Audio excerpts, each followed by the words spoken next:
Assalamualaikum warahmatullahi wabarakatuh. Ya, halo, selamat siang semuanya. Dan Mbak ya semuanya di sini. Apa kabar nih Mas dan Mbaknya nih? Baik ya. Ini sebelumnya udah saling kenal atau belum sih teman-teman? Oh belum. Oke. Kalau gitu mungkin kita kenalan dulu kali ya teman-teman ya. Jadi perkenalkan, nama Ibu Haura. Yang tentunya di dalam sesi konseling ini Ibu akan berperan menjadi konselornya gitu kan. Nah teman-teman mungkin boleh memperkenalkan dirinya secara singkat terlebih dahulu ya, nama pendeknya saja gitu atau nama panggilan. Boleh dari Mbak Asma, sudah tahu namanya kan udah undang. Halo Mbak Asma, kita perkenalan gitu ya. Ini nama sama asal atau gimana? Boleh nama aja dulu. Nama saya Asma Zainal, biasanya panggil Asma. Oke, namanya Mbak Asma ya berarti. Oke lanjut Masnya. Nama saya Mas Haikal Adani, biasa dipanggil Haikal. Mas Haikal. Lanjut. Nama saya Alfia, tadi bisa dipanggil Alfia. Iya. Alfia gitu ya. Iya. Oke. Oh Masnya. Nama saya Muhammad Al-Fatih Irfan, biasa dipanggil Ibnu. Irham. Oke, berarti ini Masnya udah dan Mbak ini udah saling mengenal gitu ya walaupun masih sedikit gitu ya. Ini kalau boleh tahu ini kuliah, kerja, atau sekolah ini teman-teman? Iya. Kuliah ya. Oke, karena teman-teman ini kan baru mengenal gitu kan karena teman-teman disatukan di sini untuk konseling kelompok sebelumnya gitu. Nah, sebelumnya teman-teman ini dapat informasi konseling dari mana sih teman-teman kalau Ibu mau tahu ini? Iya, saya direkomendasiin sama teman dekat saya. Oh, dari dekat. Oke, Saya maksudnya. dengar dari anak kelas Oh, anak-anak. Oke, kalau banyak Ya, sama kayak Mbak Asma dari teman situ. dari teman. Iya. Oke, Mas. Sama kayak lain dari teman juga. Oh, dari teman. Berarti ini kayaknya nama sih yang udah didengar gitu ya, Pak, ya, dari beberapa teman-temannya Mbak dan Mas ini ya. Oke, teman-teman, karena ini kayaknya pengalaman pertama sesi konseling atau gimana nih teman-teman?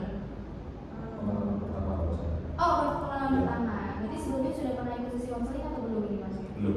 Belum ya. Oke, kalau kayaknya Saya nanya konseling individu aja. konseling dulu. Oke, kalau Mas dan Mbaknya? Nah, kalau saya sama kayak Mbak Asma, ini pertama untuk kelompok tapi itu sudah pernah. Oke, berarti individu sudah pernah. Berarti kayaknya Mas ini udah dan Mbak ini udah sedikit tahu ya mengenai sesi konseling gitu. Kalau Mbak Ini baru pertama kali di situ. oh pernah tahu ya sesi konseling.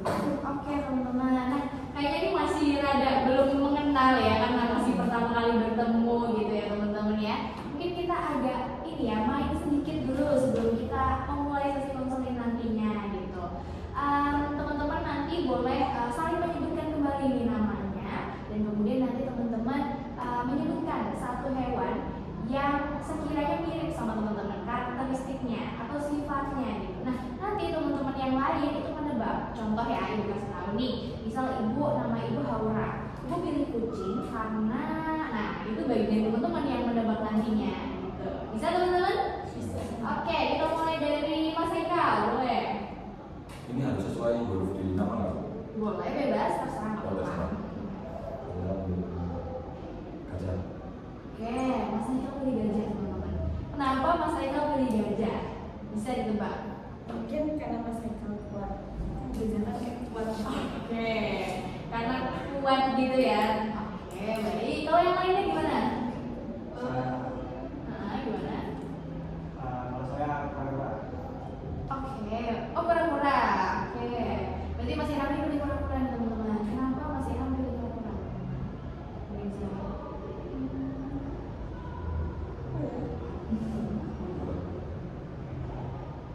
Hijau. Oh, mungkin ini ya, kayak ninja gitu ya. Oke. Ninja. Ada yang mau menebak lagi mungkin kenapa Mas Irham pilih kura-kura? Mungkin hidupnya berkelompok. Oh. Jadi Mas Ilham ini kayak sulit. Jadi berkelompok nggak sih ada Baru lahir. Oh, iya mirip ya, mirip ya teman-teman ya. Oke, nggak apa-apa teman-teman. Oke teman-teman, tadi kita udah tebak Mas Haikal gajah. Tadi karena kuat. Terus kalau Mas Irham karena kura-kura. Mungkin kita klarifikasi dulu nih Mas Haikal, kenapa pilih gajah kira-kira? Soalnya yang pertama gajah itu dia berkelompok, terus dia itu apa? Saling membantu, Oke. terus dia herbivora. Oke, berarti jadi mungkin Mas Haikal ini suka hidup berkelompok Ya. gitu ya. Apakah herbivora ini termasuk juga? Mungkin Mas Saya suka Haikal- sayur. Oh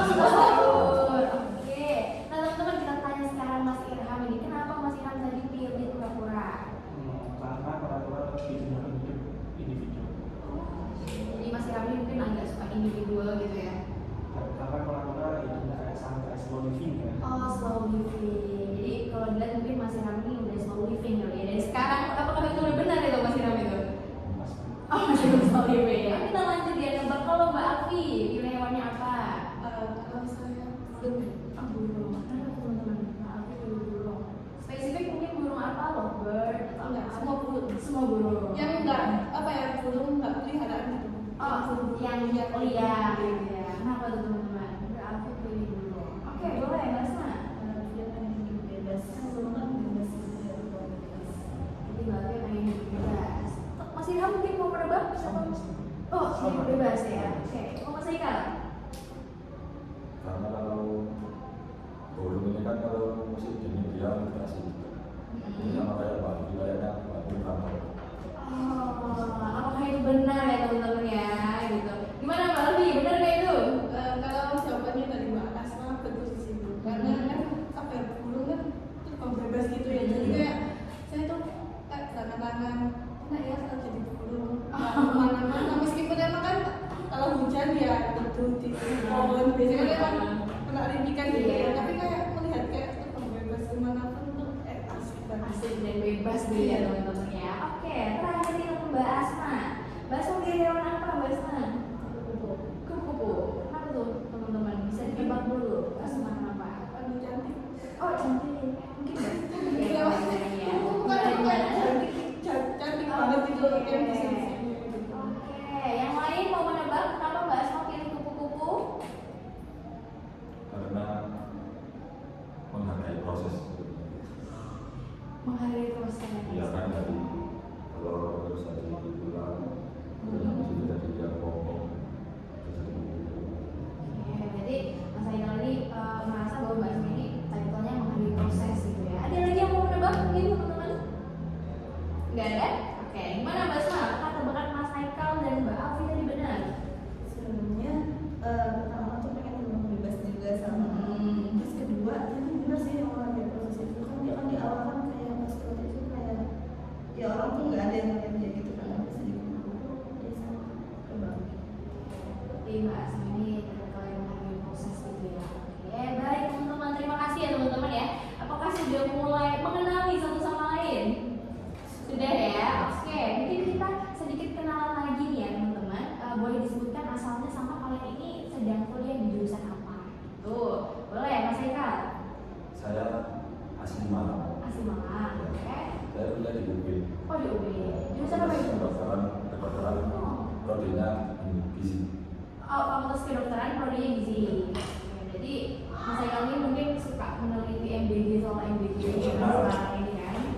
Suka ya gitu. Sempat ini terjun mungkin di lapangan ngurusin MBG itu sekarang? Enggak tertarik.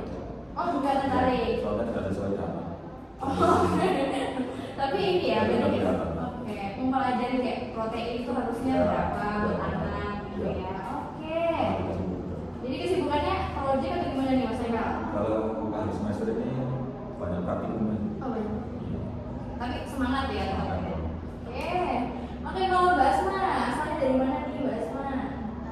Saya asal dari Bekasi terus kuliahnya tadi apa jurusan? Iya. Jurusannya psikologi. Oh psikologi. Wah, jadi Mbak Asma ini nggak asing lah ya dengan konsep konseling gitu ya Mbak Asma ya. Sambil belajar, Mbak Asma semester berapa ini kalau boleh tahu? Semester 3. Oh semester 3. Berarti udah sering belajar praktek-praktek gitu atau belum? Iya. Sudah Ada sering. konsep juga. Oke. Boleh Mbak Afi. Asalnya dari Sidoarjo, prodinya BK. Oh BK. Iya. Semester berapa ini Mbak? Semester 3. Oh semester 3. Jadi udah sering ini juga lah ya. Tapi kalau misalnya ikutnya kayak apa ya, format itu baru pertama kali. Oke, semoga nanti dapat poinnya gitu ya Pak. Terakhir Mas Ilham, di mana nih asalnya nih? Saya asli dari Malang, Hmm. terus saya saat ini kuliah di UB di Fakultas Ilmu Komputer. Oh, FIK ya, gimana? Ilkom. Oh, Filkom. Oke, teman-teman saya sudah tahu nih ya backgroundnya ternyata berbeda-beda gitu kan. Mungkin udah siap nih ya kita masuk ke sesi konseling gitu. Sebelumnya apakah teman-teman ini udah pernah tahu sesi konseling itu apa sih sebenarnya? Ada yang bisa menjelaskan kepada ibu? Kalau prosesnya saya belum mengetahui cara Berarti belum tahu gitu ya. Iya. Yang lain juga gimana? Sama. Oke. Saya kan penasaran masih individu ya. Mungkin kayak semacam kayak sesi kan kayak konsultasi seperti ya. Mungkin itu kayak dengan konselor terus membahas suatu permasalahan tersebut. Oke, benar ya itu teman-teman. Jadi apa yang dibilang Mbak Asma itu benar. Nanti di dalam konseling kali ini kebetulan teman-teman dijadwalkan hari ini untuk konseling kelompok. Jadi kalau yang sudah pernah konseling individu pasti ini menjadi pengalaman baru juga ya, dan buat yang belum, jadi konseling kelompok nanti di dalam konseling ini hanya akan ada satu permasalahan yang dibahas terlebih dahulu teman-teman, karena mengingat waktu dan juga jadwal yang pastinya kegiatan teman-teman ini kan berbeda-beda gitu kan, dan hari ini dipertemukan kita harus tahu terlebih dahulu apa itu konseling kelompok. Jadi dalam konseling kelompok ini ada konselor dan ibu sebagai konselor yang akan membantu dan memfasilitasi teman-teman nantinya, dan teman-teman di sini sebagai konseling. Dan dalam konseling kelompok ini kita harus bersepakat bersama untuk membahas satu masalah terlebih dahulu yang nantinya akan dibahas kembali permasalahan lain di konseling selanjutnya gitu. Apakah dapat dipahami teman-teman? Bisa ya teman-teman. Oke, kemudian juga di dalam sesi konseling ini ada yang namanya time limit teman-teman. Jadi kita sepakat untuk melaksanakan sesi konseling ini selama berapa menit gitu. Nah, untuk biasanya teman-teman sesi konseling kelompok itu dilaksanakan sekitar 40 sampai 45 menit. Apakah teman-teman bersedia nih untuk mengikuti? Bersedia ya. Oke, teman-teman.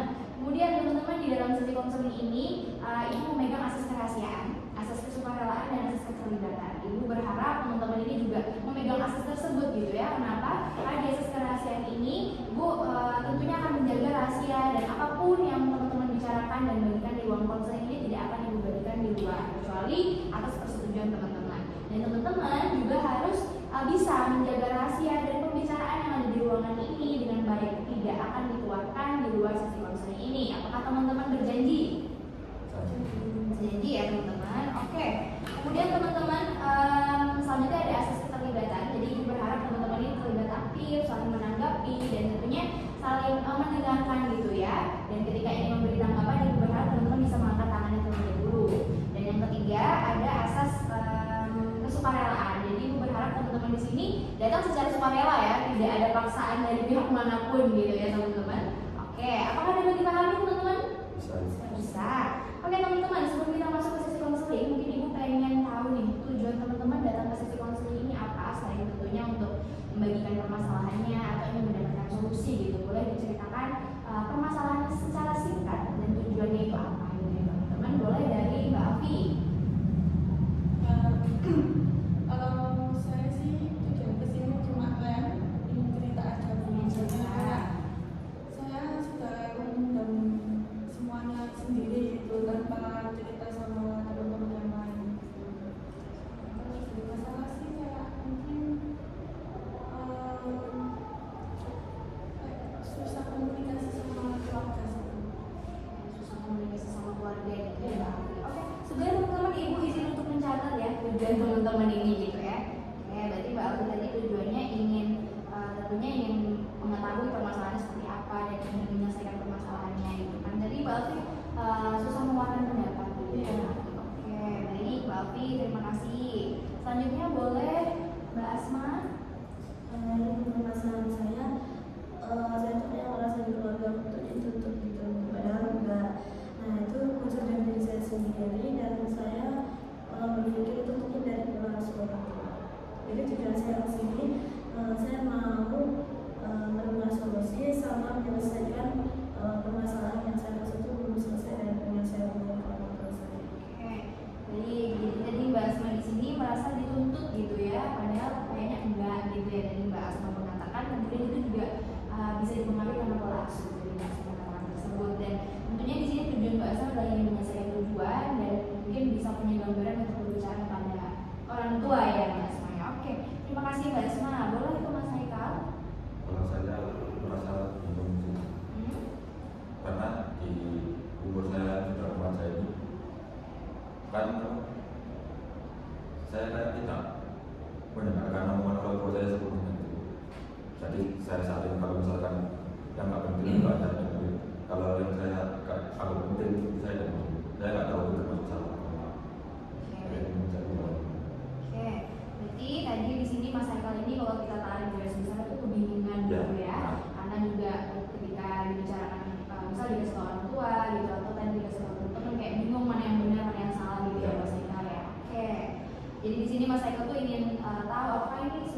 mencari tahu kebingungannya ini sebenarnya apa gitu ya Mas Aika ya. Oke, terima kasih Mas Aika. Boleh ke Mas Irham. Kalau tujuan saya sih sebenarnya cuma mau saya masih aja sih kalau tidak saya tapi itu soalnya cuma akhir-akhir ini tuh saya kayak sering banget merasa kayak bisa dikatakan lah kayak kangen ada dengan sosok seorang ayah malah sudah lama ditinggal. Jadi di sini Mas Irham ini merasa rindu gitu ya, kangen sama sosok ayah, terutama akhir-akhir ini gitu ya. Dan kemudian tujuan Mas Haikal ini berarti, Mas Irham ya, ingat ya. Mas Irham ini berarti pengen mengutarakan atau gimana Mas Irham? Ya cuma mau terlalu bisa dikatakan cerita loh, cuma soalnya nggak bisa kayak cerita sama ibu kayak. Oke, baik. Berarti Mas Irham ini ingin berbagi ceritanya dan mengutarakan perasaannya gitu ya teman-teman. Oke teman-teman, karena tadi kita sudah sama-sama mendengar sekilas permasalahan teman-teman dan sesuai kesepakatan di awal bahwa di dalam konseling kelompok ini kita bertahap gitu ya teman-teman. Jadi hanya ada satu permasalahan yang dibahas dalam sesi konseling ini. Nah, izinkan ibu nih untuk teman-teman boleh menutup matanya, kemudian teman-teman nanti merating gitu ya, pakai tangan aja gitu 1 sampai 10 berapa permasalahannya. Nanti hitungan ketiga ibu minta teman-teman untuk membuka matanya. Gitu, boleh ditutup dulu. Oke, sudah. Tangannya udah disiapkan, boleh di-rating terlebih dahulu. Oke, sudah. Teman-teman, hitungan ketiga boleh buka matanya. 1, 2, 3. Oke. Saya buat lihat ya teman-teman. Mbak Asma 8, Mas Haikal 4, Mbak Alfi 5, Mas Ilham 5 ya. Oke teman-teman. Jadi kalau dilihat dari rating tadi teman-teman, siapa yang paling tinggi ratingnya tadi? Mbak Asma ya. Oke. Mbak Asma sendiri apakah berkenan untuk ceritanya dibagikan hari ini dalam sesi konseling? Berkenan. Teman-teman sendiri bagaimana? Apakah sepakat? Sepakat ya. Oke teman-teman. Karena kita sepakat bahwa permasalahan yang hari ini dibahas dalam konseling adalah Mbak Asma. Mbak Asma mungkin boleh diceritakan dan dibagikan kira-kira apa yang membuat Mbak Asma datang ke sesi konseling, perasaan atau pengalaman yang mengganggu Mbak Asma tadi, itu boleh diceritakan sekali. Asma, silakan Mbak Asma. Jadi saya ceritain tapi yang kayak dari awal banget. Oh iya, apa banget sih? Jadi kan saya kan itu bersaudara ya Bu. Nah saya tuh anak pertama. Saya tuh punya adik yang pertama itu pintar banget. Dia tuh benar-benar pintar dari kecil gitu loh Bu. Kayak kelihatan kan kalau misalnya ada orang yang pintar karena dia rajin sama emang pintar udah keturunan kan beda. Dan dia ini emang kalau misalnya harus itu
mengakui bahwa adiknya pintar sekali gitu ya Mbak Asma ya. Terbukti karena adiknya ini kalau lagi malas pun juga kayak pintar gitu ya, dari Mbak Asma mau bercerita ya. Kemudian juga kalau Mbak Asma ini kayak perlu usaha, perlu untuk belajar supaya mendapatkan nilai yang baik gitu. Mungkin kalau adiknya tadi lebih ke kayak nggak belajar pun kayak pintar gitu ya Mbak Asma ya. Oke.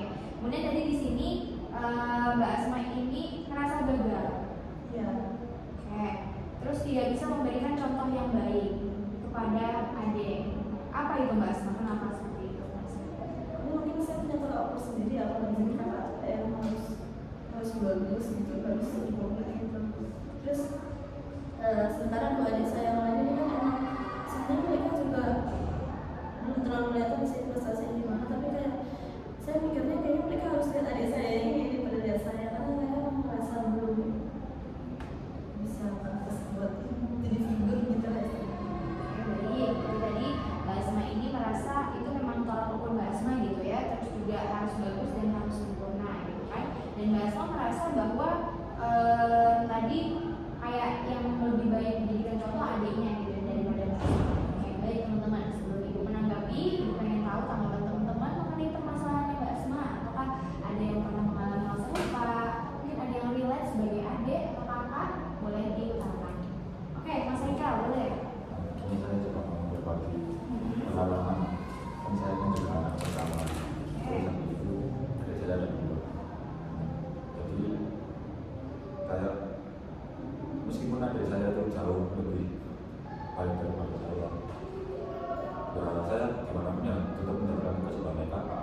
Jadi saya sampai menampakkan ke adik saya itu cuma baik-baiknya saya aja. Yang saya susah saya nggak akan kalau saya tampilkan. Biar adik saya itu bilang ayo jadi kakak berhasil terus. Jadi adik saya semakin semangat meskipun nanti mereka bakal melampaui saya, tapi dengan hal itu saya juga merasa bangga kepada kakak. Jadi kalau sudut pandang Mas Haikal ini, Mas Haikal itu punya prinsip atau tolak ukurnya juga ya, dan dia itu lebih ke kayak nggak apa-apa adiknya lebih baik gitu. Dan Mas Haikal ini berusaha untuk kayak menyembunyikan apapun yang sekiranya proses menjadi seorang kakak gitu ya tadi Mas Haikal. Oke baik. Yang lain apakah ingin menanggapi mungkin permasalahan Mbak Asma? Soalnya kayak saya sebagai adik juga kayak cukup sih emang kan saya lebih dekat sama kakak perempuan saya dibanding mama saya. Jadi kayak hubungan saya sama mama saya itu hanya sebatas kayak sama adik aja gitu, nggak ada yang deket banget. Biasanya kan emang kalau mas kan di cerita-cerita orang lain kan kayak baru adiknya tak gimana itu saya kan nggak pernah ngerasain gitu loh, kayak ya mungkin silat-silat aja. Berarti kalau Mbak Alfi ini menanggapinya kalau hubungan kakak dan adiknya Mbak Alfi ini kayak sebatas ya konteks hubungan saja gitu ya, tapi kayak bukan kayak jadilan kayak kakak dan adik pada umumnya Mbak Alfi merasa berbeda gitu ya. Baik Mbak Alfi. Kalau Mas Irham bagaimana? Kalau saya sih kurang hasil apa yang dirasain oleh Mbak Asma atau Mas Haikal, karena saya sendiri ini bisa dikatakan anak tunggal. Iya sih saya punya kakak, tapi itu rasa beda orang tua, beda ayah. Dan itu pun gapnya cukup jauh, sekitar 17 tahun. Jadi ya kayak kalau ketemu ya cuma ibu aja sih, cuma saya aja. Oh, cuma sapa-sapa aja Ya. gitu ya. Oke, baik, terima kasih Mas Irham. Baik, tadi kita kembali ke Mbak Asma ya teman-teman. Berarti Mbak Asma ini tadi merasa lebih dibedakan gitu ya dari orang tua ya, dari terutama mama ya tadi ya Mbak Asma ya, atau ibu gitu. Mbak Asma ini merasa kalau misalnya ujian lebih diperhatikan adiknya daripada Mbak Asma gitu. Itu bagaimana itu Mbak Asma? Mungkin boleh diceritakan? Ini pas itu kan saya pas ini awal banget itu pas masalah SD deh, kan mau SD kan, saya tuh satu SD sama adik saya, tapi itu kita beda kayak misalnya dia tuh kelas 4, saya kelas 6 gitu. Nah pas di situ posisinya kan kita sama-sama ujian ya. Mama saya tuh sebenarnya tuh kayak emang sibuk sih ngurusin rumah juga kan, tapi di situ posisinya dia saya tuh kayak dia juga kan pintar matematika, dan mama saya juga memang guru matematika gitu posisinya. Jadi dia tuh pas di situ mau belajar kayak soal yang kayak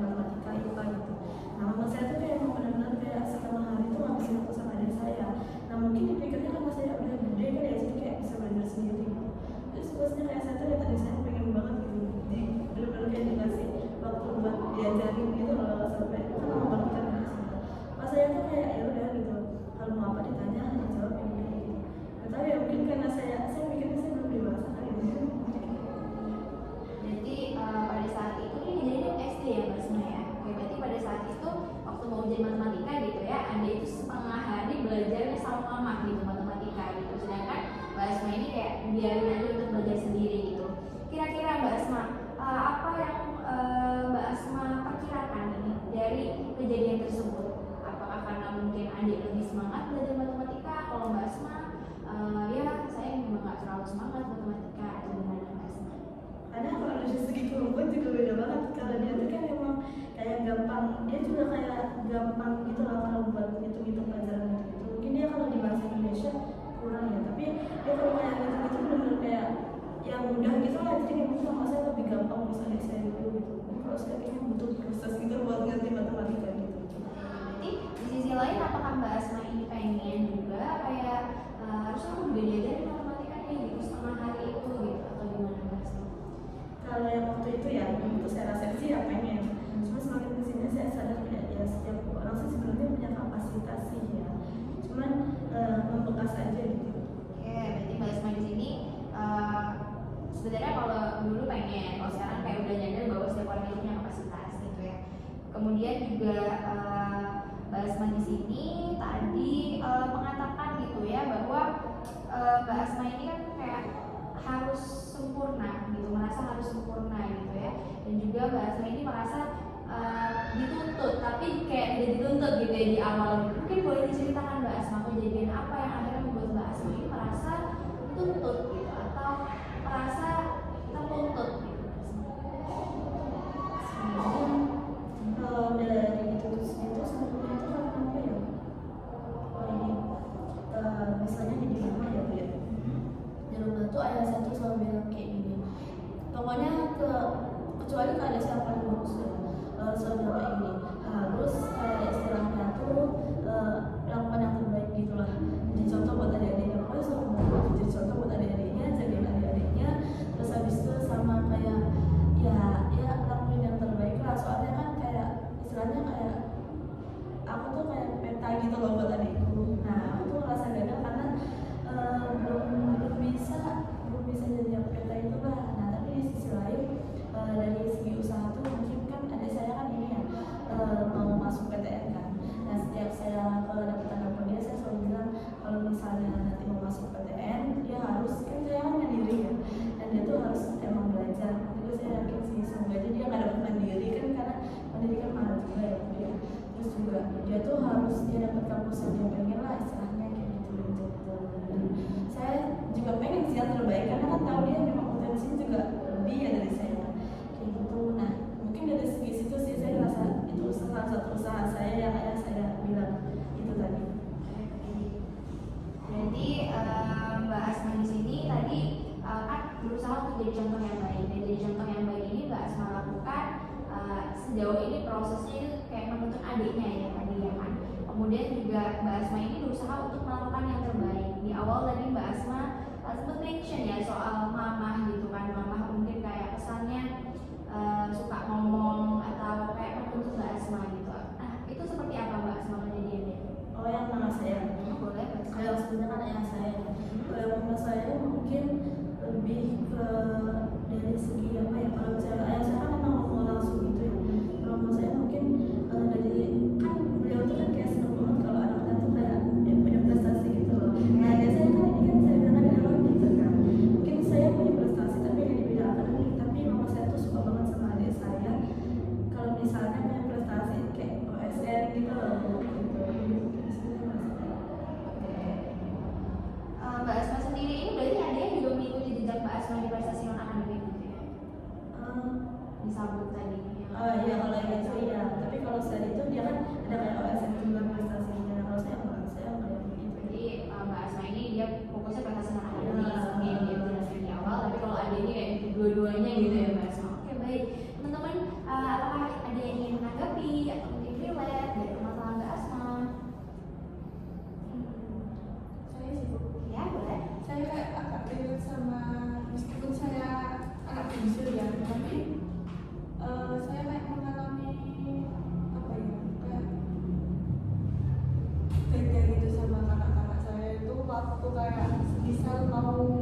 SMA gitu. Nah saya tuh kayak kakak saya tuh emang kayak dilesin gitu loh Bu, buat kayak ujian-ujian akhir bulan, tapi kayak saya tuh nggak ada. Saya sampai kayak mikir, kok aku nggak dilesin ya, sedangkan kakak-kakak saya tuh dilesin gitu. Apa emang orang tuanya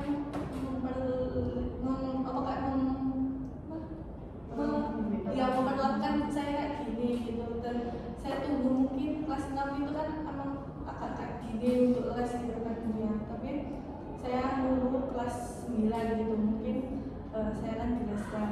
Tetapi waktu itu kan COVID, kelas 9 saya itu mungkin kayak betapa les juga kan online gitu kan. Akhirnya saya nunggu kelas 12, tapi kelas 12 tuh kayak kok gak ada apa-apa ya gitu. Jadi kayak saya mikir bahwa mungkin ya orang tua emang kayak mungkin saya mampu gitu.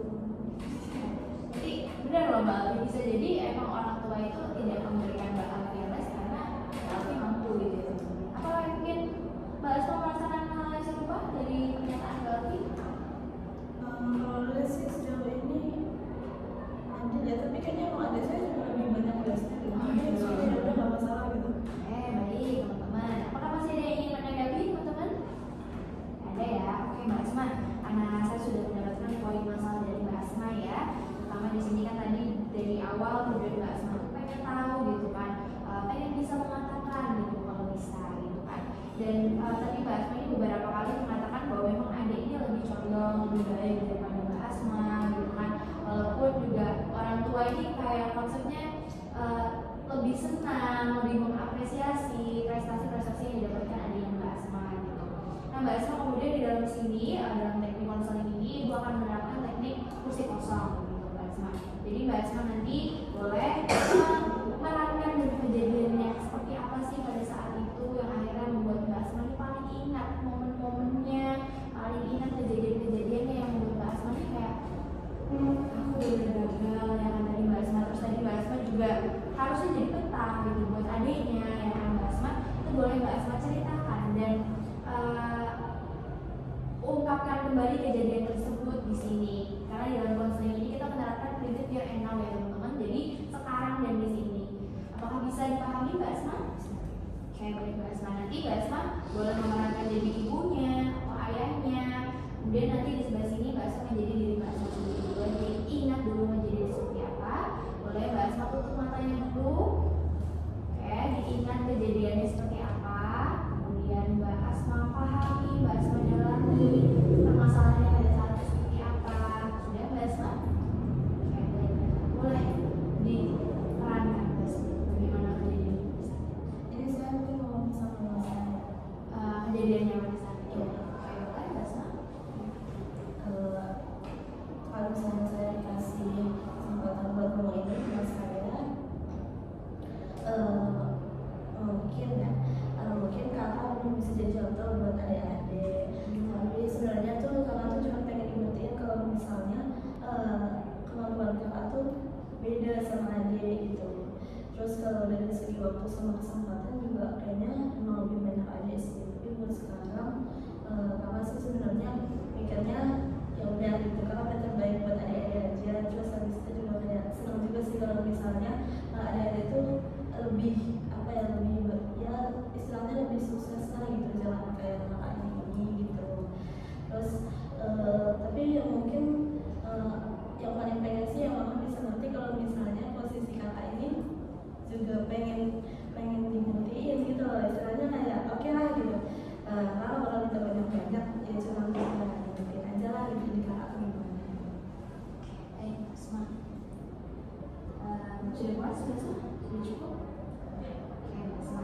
Jadi tadi Mbak Asma ini menerapkan kursi kosong, berandai bahwa di sini ada ibunya Mbak Asma gitu ya, atau orang tuanya Mbak Asma. Dimana Mbak Asma tadi beberapa kali mengatakan dan sambil mengatakan tuh sedikit bermain tangan nih teman-teman ya. Gitu.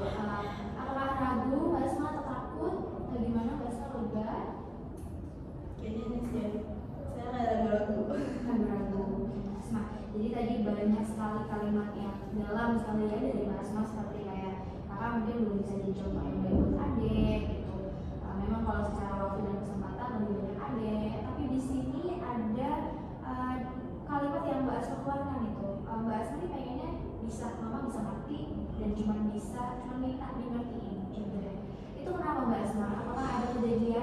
mungkin pada saat itu membuat Mbak Asma merasa nggak dimengertiin atau bagaimana?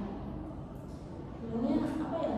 Mungkin saya percaya sama ini sih, kalau misalnya mungkin saya sekarang lebih nyoba terima aja, karena orang tua saya itu kan pasti juga pertama kali jadi orang tua ya. Nah itu memang sama-sama belajar juga di situ posisinya. Nah pas udah ada adik saya ini mungkin kayak dari segi didikan kayak lebih tegas, terus habis itu lebih banyak aturan dan segala macam gitu lah. Kan mungkin adik saya sekarang lebih beda didikannya. Nah mungkin sekarang mama saya sama ayah saya tuh udah belum jadi orang tua gitu. Mungkin masa-masa ini emang saya merasanya mereka juga sama-sama bisa belajar, jadi kayak sama-sama pertama kali saya pertama kali jadi anak, mereka pertama kali jadi orang tua gitu. Jadi kayak dari situ sih. Dari Mbak Asma, jadi tadi Mbak Asma ini ngerasa kayak mungkin memang sama-sama baru belajar gitu, orang tua juga baru belajar jadi orang tua, Mbak Asma juga baru belajar jadi anak gitu ya Mbak Asma ya. Nah baik, selanjutnya Mbak Asma, mungkin Ibu pengen nih Mbak Asma juga menerapkan teknik top group dan underdog gitu Mbak Asma. Jadi nanti Mbak Asma ini mengingat kejadian yang pada saat itu terjadi, posisi Mbak Asma tadi merasa tidak dimengerti gitu dengan Mbak Asma. Boleh di sini Mbak Asma merasa ini ibunya, kemudian nanti Mbak Asma berpindah menjadi dirinya Mbak Asma gitu. Kejadian-kejadian Berarti kalau yang kali ini saya kayak ngomong sama siapa mama saya? iya sama mama atau mama duluan pada saat itu apa kondisinya yang membuat Mbak Asma ini merasa tadi tidak dimengerti. Boleh Mbak Asma di sini dulu, di sini Mbak Asma menjadi top dog gitu ya teman-teman. Boleh diperhatikan dan diamati di mana Mbak Asma ini berperan menjadi ibunya versinya Mbak Asma gitu ya. Dialog seperti apa yang pada saat itu keluar dari diri mamanya Mbak Asma, merasa apa tadi Mbak Asma merasa tidak dimengerti gitu ya. Boleh diutarakan. Ini boleh nggak Bu yang utarakan yang saya pengen jawabannya? Oh iya, nggak apa-apa. Oke, mungkin saya tuh mau jawab saya dan ya mama sebenarnya juga sadar kalau misalnya ternyata emang kita tuh lebih banyak buat adiknya. Jadi mama minta maaf karena mungkin selama dari kecil itu emang yang dikasih ke adik itu lebih banyak daripada yang dikasih ke kakak, karena posisinya kan juga di situ kayak mama juga kerja, terus habis itu harus bagi waktu juga gitu. Mungkin kalau ada apa-apa bisa apa-apa langsung ngomong aja. Baik, boleh Mbak Asma sudah sini ke underdog. Apa yang Mbak Asma ingin katakan pada mama dari Mbak Asma tadi, harap mama bukan seperti itu gitu ya tadi. Boleh dikatakan Mbak Asma. Kalau saya ada menjawab, saya bakal jawab nggak apa-apa kalau misalnya mau minta maaf, sebenarnya itu bukan sepenuhnya salah mama, atau mungkin akunya juga nonton. Terus kalau misalnya dari mama yang mau aku cerita, ya mungkin nanti ke depannya emang harus banyak waktu bareng, karena kan malah juga kerja, ya mungkin nanti bisa lebih dengerin aku aja. Terus juga sebenarnya kakak tuh maunya pas cerita tuh didengerin aja, nggak usah dinasihatin, nggak usah dibilang salah. Terus ya pokoknya didengerin aja maunya. Sudah cukup Mbak Asma? Atau masih ada yang ingin diceritakan? Sudah. Ya, oke. Baik Mbak Asma. Tadi Mbak Asma itu berperan menjadi ibunya ya, versinya Mbak Asma. Itu tadi Mbak Asma tuh berharap ibu bisa mengatakan permintaan maaf, ibu bisa mengerti gitu ya kondisinya Mbak Asma gitu.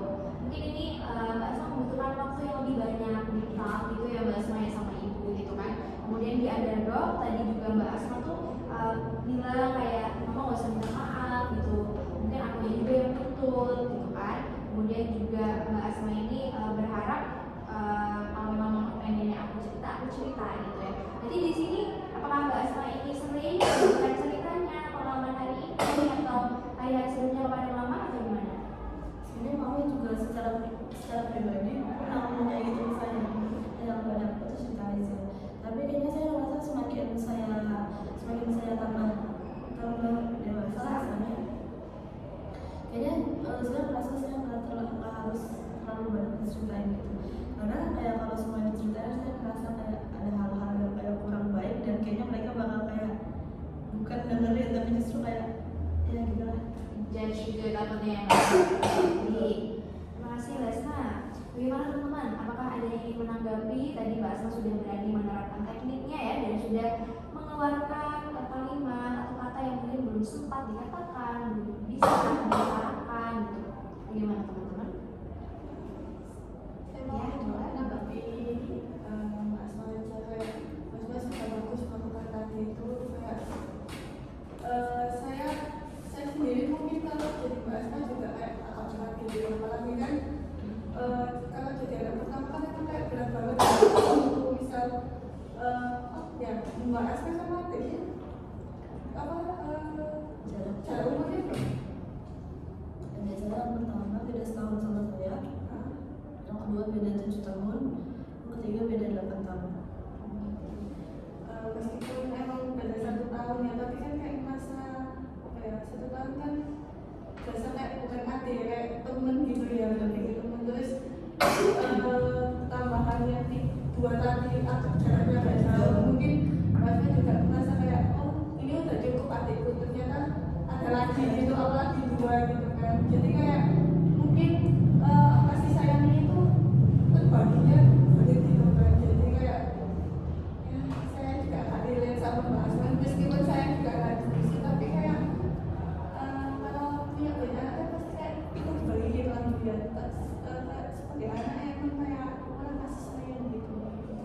Sudah cukup Mbak Alfi? Sekarang berarti Mbak Alfi tadi menanggapi bahwa memang di dalam persaudaraan Mbak Alfi juga kayak saudaranya banyak ya berarti Mbak? Ya kan 3 bersaudara. Oh 3 bersaudara, mirip berarti sama Mbak Asma gitu. Mbak Asma ini Mbak Alfi ini juga relate gitu, ternyata memang dalam kehidupan persaudaraan tuh mungkin perspektif sebagai anak itu merasa kalau beda-bedakan gitu teman-temannya. Oke, apakah ada yang ingin menanggapi lagi teman-teman?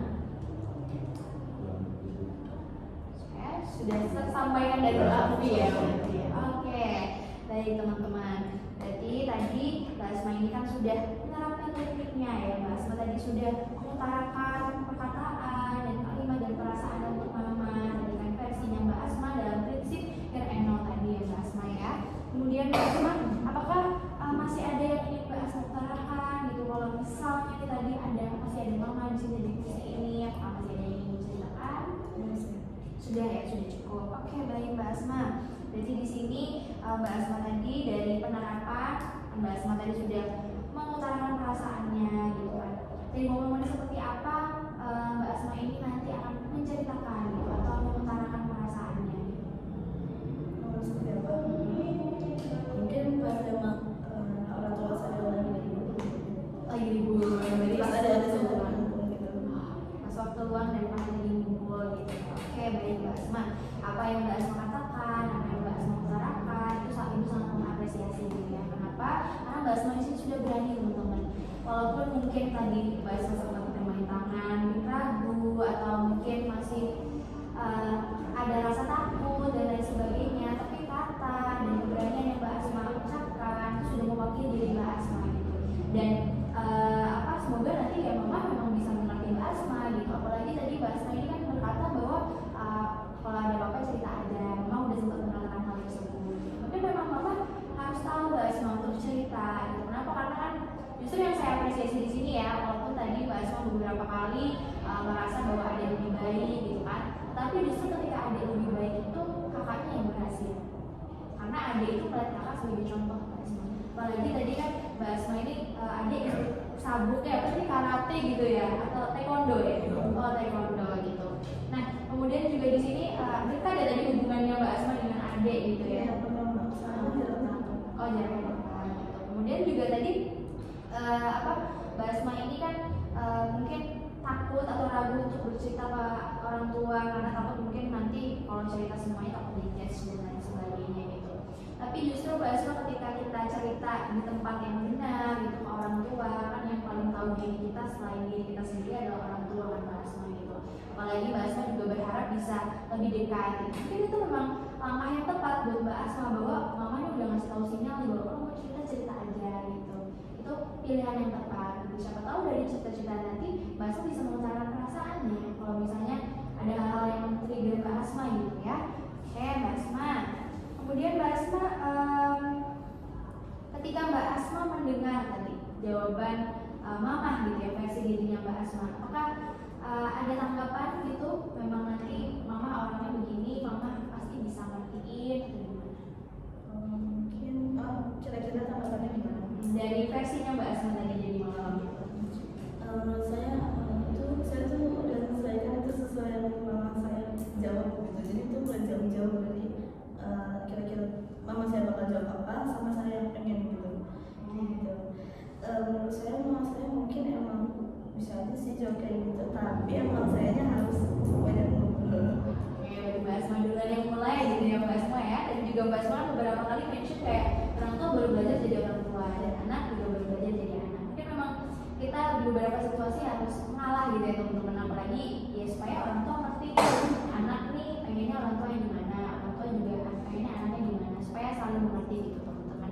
Oke teman-teman, setelah kita mendengar nih ya kan tadi Mbak Asma mengutarakan gitu, Mbak Asma sendiri ke depannya itu pengen bagaimana nanti jadi permasalahan Mbak Asma? Kedepannya saya mungkin pengen lebih menerima diri saya, terus juga lebih salah satu memahami sama orang tua saya, atau saya bisa memahami saya juga bisa memahami orang tua saya. Terus juga mungkin kedepannya saya bisa jadi contoh lebih baik lagi sih buat adik saya. Di sini ingin memberikan penguatan kepada Mbak Asma karena Mbak Asma di sini lebih memahami, bisa memberi contoh yang baik buat di adik-adiknya Mbak Asma. Apa yang udah Mbak Asma lakukan sampai Mbak Asma di sini kan merantau gitu kan Mbak Asma. Itu tuh udah langkah sedikit lebih atas dibanding mungkin adik-adiknya Mbak Asma yang masih di rumah sekolah gitu kan, berjuang sendiri buat bawa nama orang tua, bangga. Itu udah langkah yang besar buat Mbak Asma, apalagi merantau dan berkuliah sendiri di sini gitu ya Mbak Asma ya. Jadi jangan merasa Mbak Asma ini masih gagal atau gimana. Apa yang Mbak Asma lakukan itu kan buat diri Mbak Asma dan buat orang tua Mbak Asma gitu kan. Jadi Mbak Asma semoga dari konseling hari ini itu bisa sedikit dapat insight ya teman-teman ya gitu. Nah teman-teman sendiri bagaimana nih insight atau pengalaman yang mengikuti sesi konseling hari ini? Mungkin seperti yang saya katakan tadi, memang saya nggak relate sama masalahnya Asma, tapi sebagai anak emang kalau apa ya, saya kan kayak sering juga merasa kalau dibandingkan sama kakak saya gitu kan. Nah sedangkan kakak laki-laki saya ini itu kayak jarang dimarahi gitu daripada kakak perempuannya gitu.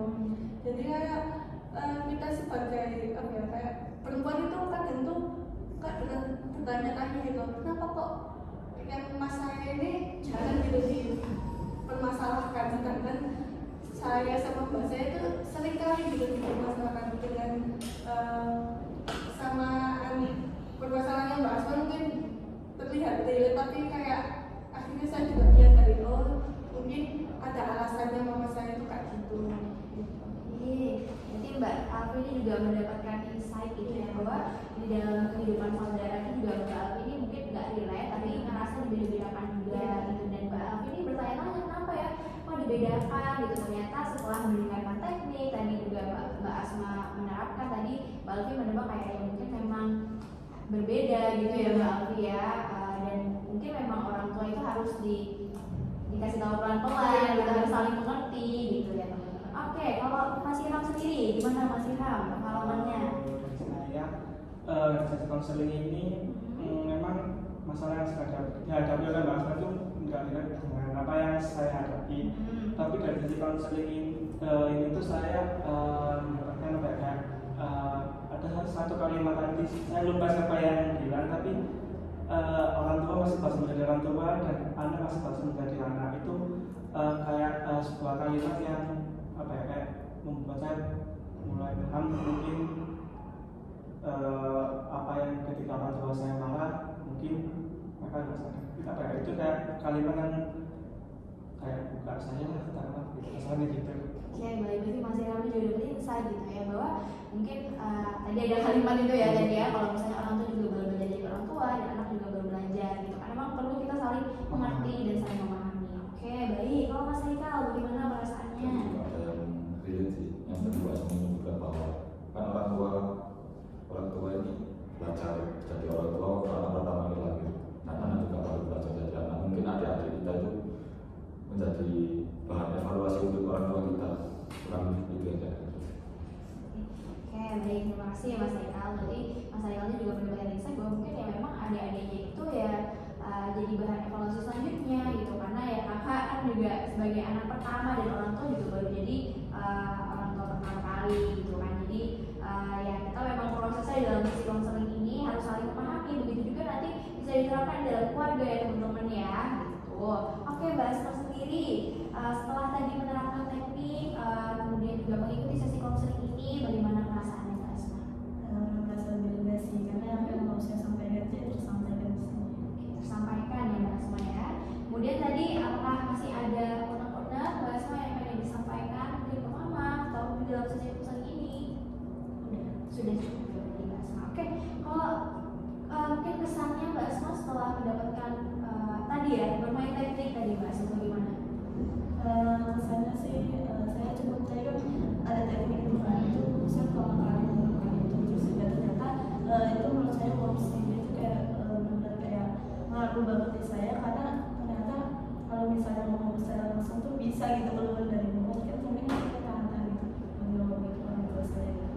Oke, nggak apa-apa Mbak Asma ya, walaupun nanti belum bisa diterapkan, kita kan sekarang ada chat gitu ya teman-teman ya, jadi asal kalimatnya ditata. Tadi kan Mbak Asma tuh mengutarakannya disesuaikan memang Mama kayak gini nih ngomongnya gitu ya Mbak Asma ya. Oke Mbak Asma, mengingat sesi konseling kita ini waktunya terbatas teman-teman, mungkin Ibu izin untuk memberikan kesimpulan gitu kan. Tadi Ibu sudah mendengarkan pengalaman dan insight teman-teman, alhamdulillah ternyata berkaitan ya, walaupun mungkin nggak relate ataupun masih ada yang relate ataupun gimana gitu, tapi teman-teman di sini ternyata sama-sama memiliki pemaknaan dan pemahaman baru gitu kan, terutama Mbak Asma sebagai konselor utama gitu.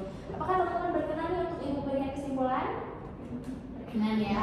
Oke, baik teman-teman. Jadi tadi Mbak Asma di sini dalam sesi konseling itu menceritakan pengalamannya yang merasa mungkin mendapatkan tekanan gitu ya, mendapatkan kayak hal-hal yang kayak dibedakan atau dan lain sebagainya. Kemudian tujuan Mbak Asma tadi ingin bisa mengutarakan perasaannya gitu, bisa menceritakan permasalahannya gitu, dan kemudian juga bisa ngomong atau komunikasi dengan ibunya dengan bahasa dan tentunya yang disesuaikan dengan Mbak Asma sendiri. Kemudian dalam konseling tadi teman-teman menanggapi dengan baik ya, teman-teman juga memberi insight, kemudian memberikan feedback gitu untuk Mbak Asma.